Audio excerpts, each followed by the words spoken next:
Assalamualaikum warahmatullahi wabarakatuh. Jumpa lagi di channel Amin Al-Abror. Alhamdulillahi rabbil alamin. Allahumma sholli ala sayyidina Muhammad wa ala ali sayyidina Muhammad. Bersyukur kepada Allah subhanahu wa ta'ala, bersolawat kepada baginda Rasul Muhammad sallallahu alaihi wasallam. Mudah-mudahan kita semua mendapatkan syafaatnya beliau fid dini wad dunya wal akhirah. Amin amin ya rabbal alamin.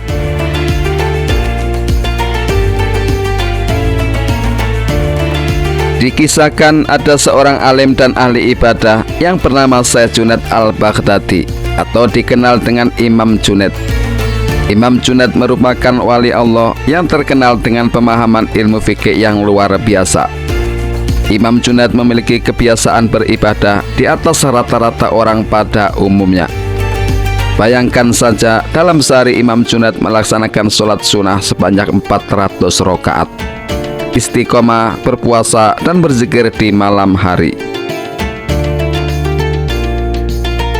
Keadaan ini membuat iblis tidak suka. Ia lalu berkata kepada bala tentaranya, siapa yang bisa menggoda Imam Junaid agar terjerumus ke dalam lembah dosa?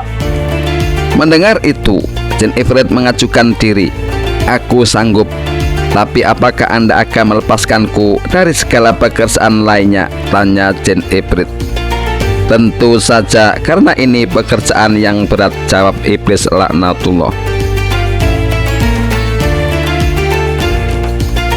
Maka Jin Ifrit menyusun siasat. Ia menyamar menjadi seorang pemuda dan berpura-pura ingin menjadi murid Imam Junaid. Berangkatlah Jin Ifrit menemui Imam Junaid di rumahnya. Wahai wali Allah, aku ingin mengabdi kepadamu tanpa upah, bolehkah? Tanya Jin Ifrit kepada Imam Junaid. Sesaat Imam Junaid terkejut karena ia tahu bahwa di hadapannya bukanlah manusia melainkan Jin Ifrit. Tapi Imam Junaid berpura-pura tidak mengetahuinya. Ia ikuti sampai sejauh mana permainan tipu daya Jin Ifrit. Baiklah, silakan, pintu ini selalu terbuka bagi siapa saja yang ingin menuntut ilmu, jawab Imam Junaid. Maka akhirnya Jin Ifrit mengabdi kepada Imam Junaid seperti murid-murid lainnya. Karena kecerdasannya memahami ilmu yang disampaikan Imam Junaid, Jin Ifrit disukai oleh murid-murid. Dan ketika para murid berunding siapakah yang pantas menjadi pelayan pribadi sang guru, mereka serempak menunjuk Jin Ifrit. Inilah kesempatan yang Jin Ifrit tunggu-tunggu. Ia akan selalu bisa bersama dengan Imam Junaid dan ia merasa penyamarannya telah berhasil. Dan untuk mengambil hati Imam Junaid, Jin Ifrit melakukan apa saja yang diperintahkan Imam Junaid. Semenjak kehadiran Jin Ifrit, banyak pekerjaan-pekerjaan berat yang seharusnya dilakukan santrinya malah dilakukan Jin Ifrit sendiri. Hampir setiap hari apabila Imam Junaid mengadakan majelis taklim, Jin Ifrit hadir paling pertama. Ia ditugaskan membersihkan tempat dan menyiapkan kitab Imam Junaid. Tapi di balik pengabdiannya, Jin Ifrit mengawasi Imam Junaid setiap saat.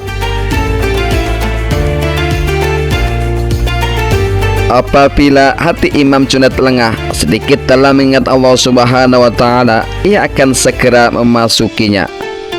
Akan tetapi setiap kali ia hendak berusaha memasuki hati Imam Junaid, cahaya menyilaukan selalu keluar sehingga membuat Jin Ifrit terpaksa harus menghindar dan mencari celah lain untuk bisa memasukinya.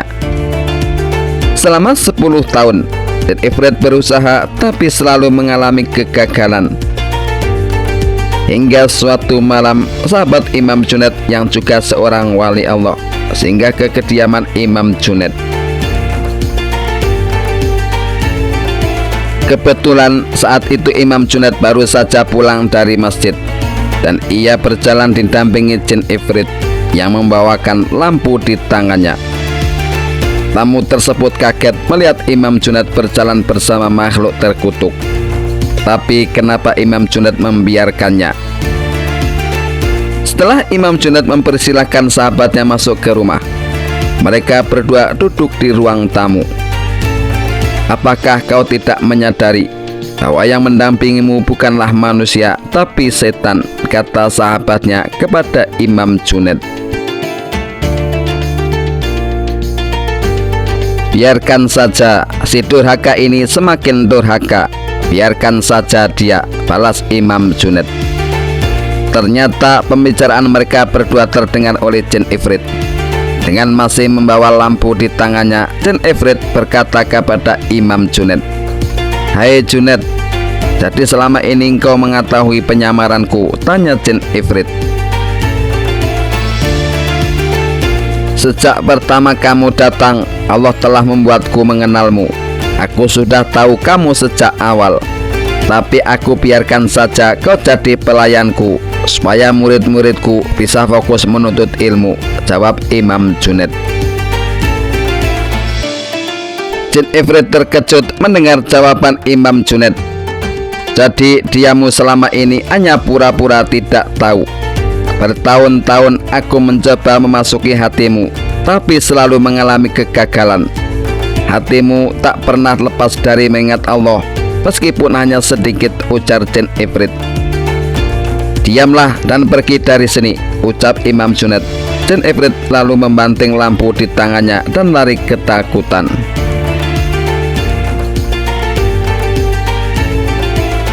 Dalam kisah yang lain, Syekh Junaid al-Baghdadi digoda wanita.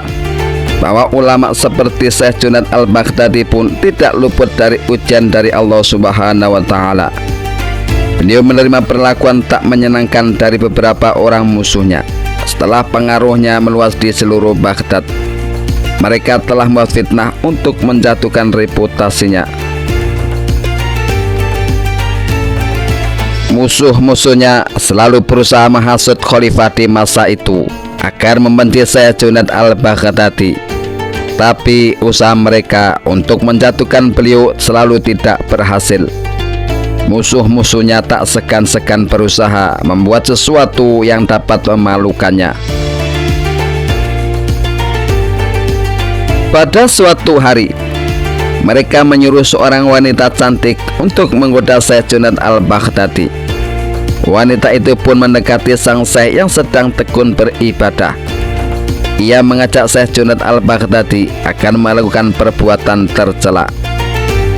Dia merayu dan merayu, berusaha untuk menghentikan zikir waliullah tersebut. Dan Syekh Junaid al-Baghdadi tidak mempedulikannya sama sekali. Beliau tidak mengangkat kepala atau menolehnya. Beliau meminta pertolongan dari Allah Subhanahu wa Ta'ala agar terhindar dari godaan wanita tersebut. Kemudian beliau tidak ingin ibadahnya terganggu. Lalu beliau melepaskan satu hembusan nafasnya ke wajah wanita itu sambil membaca kalimat La ilaha illallah. Dengan takdir Allah Subhanahu wa Ta'ala, wanita cantik itu tersungkur ke tanah dan mati seketika. Ketika mendengar berita kematian wanita penggoda tersebut, khalifah memanggil Syekh Junaid al-Baghdadi dan menuduhnya telah melakukan kejahatan. "Mengapa engkau membunuh wanita ini?" tanya khalifah. "Saya bukan pembunuhnya. Bagaimana pula dengan keadaan tuan yang diamanahkan sebagai pemimpin untuk melindungi kami? Tetapi Tuhan berusaha untuk meruntuhkan amalan yang telah kami lakukan selama 40 tahun, jawab Syekh al-Baghdadi. Dan akhirnya sang khalifah pun mengerti dan memahami apa yang disampaikan Syekh Junaid al-Baghdadi. Kisah ini terdapat dalam biografi Syekh Junaid al-Baghdadi, seorang wali Allah yang sangat masyhur. Wallahu a'lam bishawab. Inilah sepenggal kisah wali Allah Syekh Junaid al-Baghdadi. Semoga bermanfaat bagi kita semuanya. Amin amin ya rabbal alamin. Jangan lupa like, share, dan subscribe. Terima kasih. Akhirul kalam. Wassalamualaikum warahmatullahi wabarakatuh.